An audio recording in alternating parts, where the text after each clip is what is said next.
Hi, everyone, and welcome to the Strategic Wealth Strategies podcast with our host, Alan Porter. Alan, what's going on, man? How are you? Beautiful day here in North Carolina, blue skies and no wind.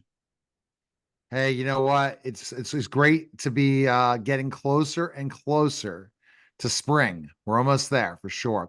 And our topic today is things you may not be aware of. Alan, what are you talking about? Well, there's so many things that people aren't aware of, Neil. But I just did a video. It'll be on YouTube probably within a week. But like the 401k. The 401k was introduced in the United States in 1981, and it's by accident. It has never been stress tested or analyzed for how taxes in the future will affect the people in retirement, especially the baby boomers. I mean, think about that. There's no testing or anything to see how it would perform, but it's the number one retirement asset of Americans. And many people, I've gone over this with you before, a 1% fee in a 30-year period will reduce your income by 1/3. And the average fee in a 401k across America is 2.99%. And that can be confirmed with lap times. I mean, people are going to have less than half their retirement, Neil. And on top of that, now guess what? You're going to have 20 to 50% less and more of that income because of taxes. So, what's the difference between a 401k and mutual fund? Like a mutual fund that you go and get your own investments. What's the Well, difference?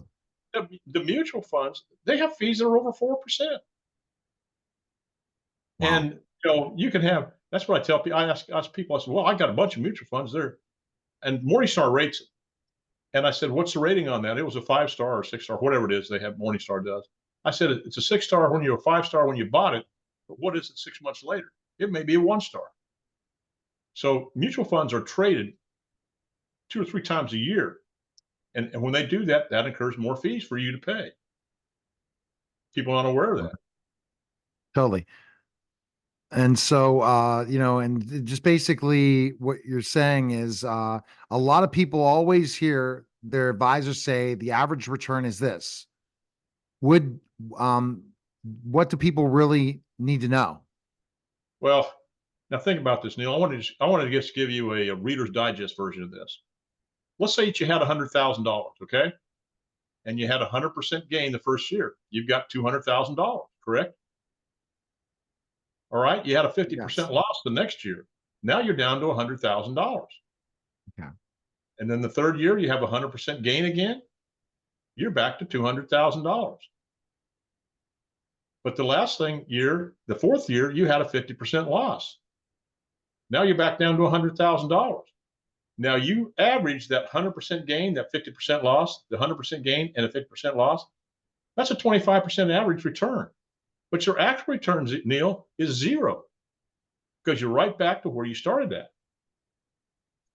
How does the market work like that? I know it's pretty common sense, but it's harder to gain in the market than lose in the market, it sounds like.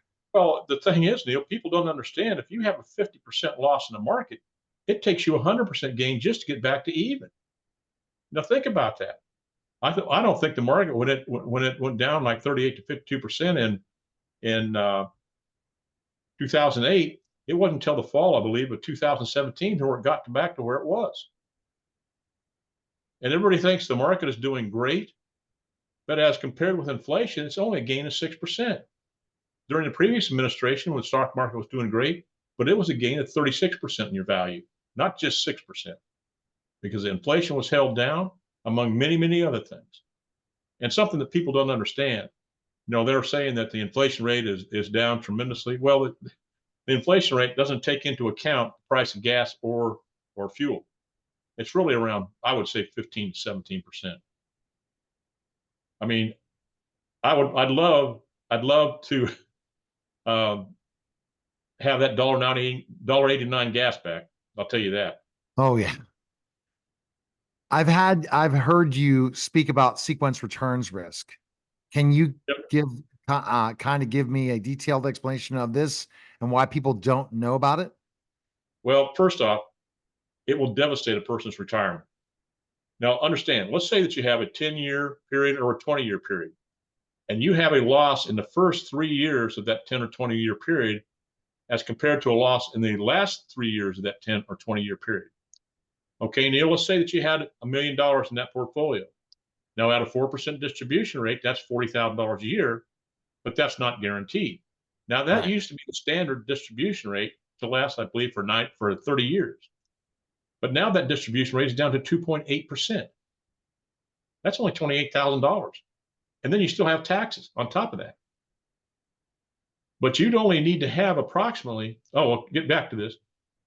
And let's say you had that $1 million let's go back to 2000, from 2000 to 2010. The market lost 4%. If you put $100,000 in it, you had $96,000 less fees. You probably had $80,000 or $85,000 left over a 10-year period. But let's say that you retired in 2000 with that $1 million stock portfolio, and you got a 40% or 4% distribution rate. All right. The next year you had a 10% loss. Well, that $1 million is down to 100,000 minus the $40,000 you took out, minus the fees that you still have to pay that financial advisor. So maybe you've only got $840,000 in that. Okay.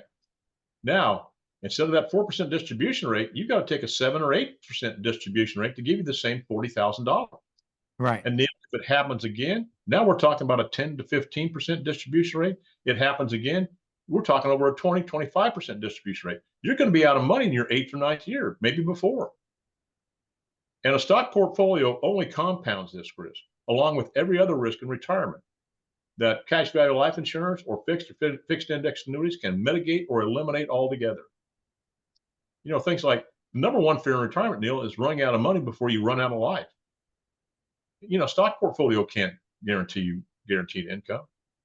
Longevity risk, which is a risk multiplier. The older you get, the more risk you're going to have. Long-term care risk. But I show people how to have guaranteed income in retirement, even if their assets go to zero. And people ask me, Alan, how's that possible? I said, because insurance companies manufacture mortality credits that banks, financial stock portfolios, savings accounts, real estate, they can't provide this. And I tell people there's a city in the United States that's named that I think was built after insurance, follow the same type of thing. And it's called Las Vegas. Now, all they have to do is win 1% of the time, and they're making billions and billions of dollars. Insurance companies have it covered on both sides. If you die too soon with life insurance, and if you live too long through fixed index annuities. Now, I don't deal in variable annuities because they're tied to the market and their fees are over 4%. But think about that. They only have to win a percentage of the time, and they've been around for hundreds of years. They're the strongest financial institution, as far as I'm concerned, most powerful other than the government. And the only reason the government can raise taxes and print money.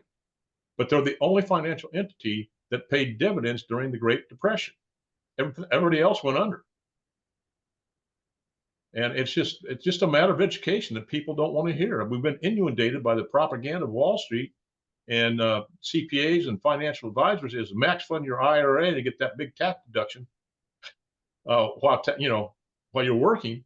And then they tell you, well, you're going to be in a lower tax bracket because you'll be retired and things like that. But the thing is, you're not going to have your children as a tax deduction. Your house may be paid off, so you don't have the interest on the house.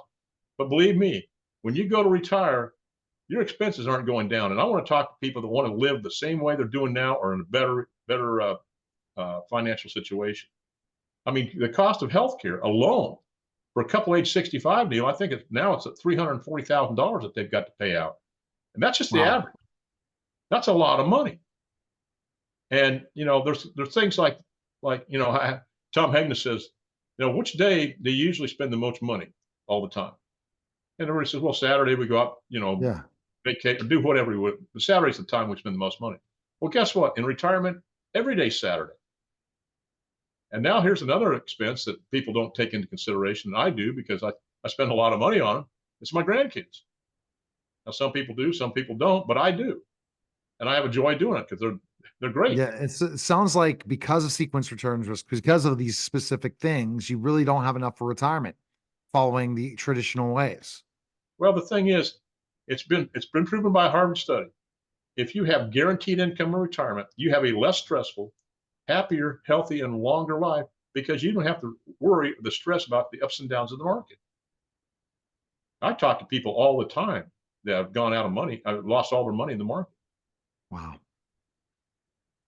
Do you have a case with someone in retirement that has was affected by some of the risks in retirement that you've spoken about in our other podcasts?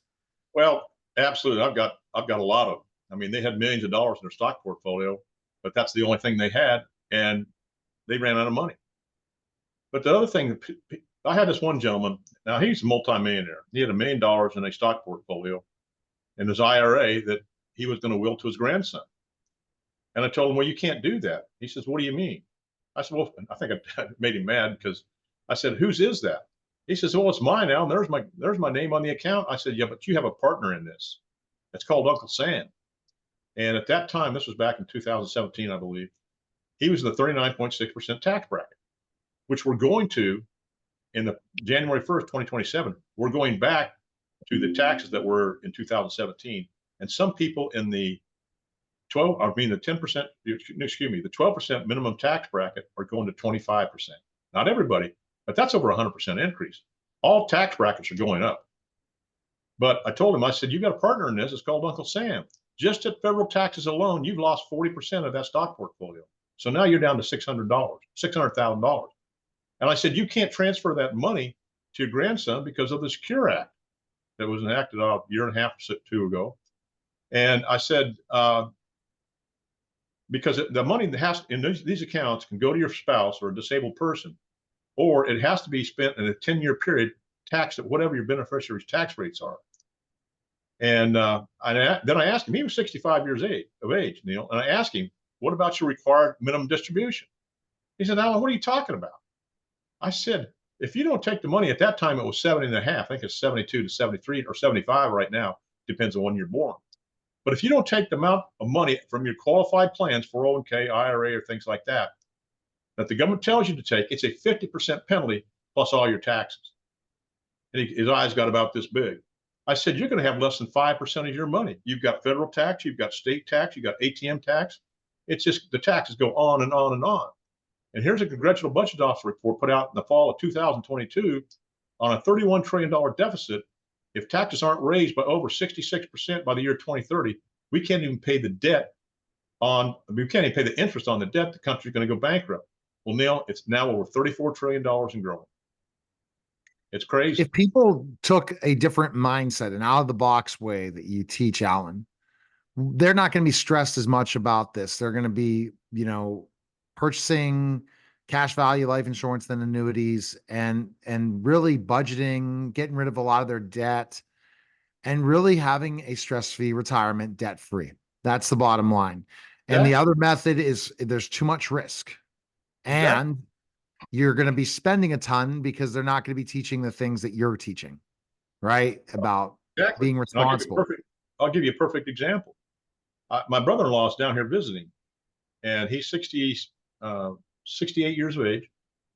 And he recently had 2 heart attacks and two strokes and a heart attack a couple months ago. Now he's recovering from that, but he's got $180,000 in his 401k. He's got Social Security. And I said, how much are you taking out of that? He says, well, I take money out of it every now and then. I call them up, say, I need this much money, and they'll give it to me. I said, have they ever told you about any of these risks in retirement? And he said, no, I don't know what you're talking about, Alan. So I went over and so I did a fixed indexed annuity for him, where I showed him the amount of money that he could take out every year, guaranteed for the rest of his life. And he couldn't believe it. Hmm. But so now I got to deal with his financial advisor. And so I put a packet together. I think will blow her out of the water, because she'll have no rebuttal for everything I'm saying. But Neil, it's just a matter of education for people. They need to know. They need to think outside the box, conventional financial plan. And I'm the one you need to talk to, or somebody that has my mindset. Because Neil, I used to be a registered investment advisor where I did a stock and bond portfolio, but I got a real, block in my brain about charging people a fee, whether you make money or not. Now I have people in my team. I have a team of people I work with. If you want a stock and bond portfolio, that's fine. But you need to be diversified in your assets, especially in retirement. You need to eliminate the risk in retirement. You got a stock portfolio, savings account, real estate or a bond portfolio only compound.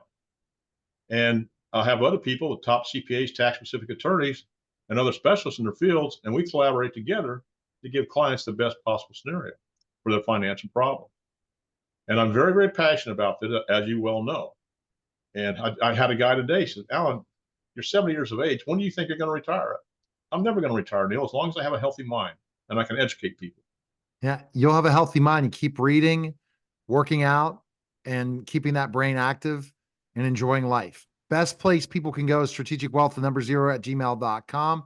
You can email him, call him at 910-551-1046, or just message him on social media. New website to come. Lots of big things to come in 2024. And we appreciate Alan you stopping by.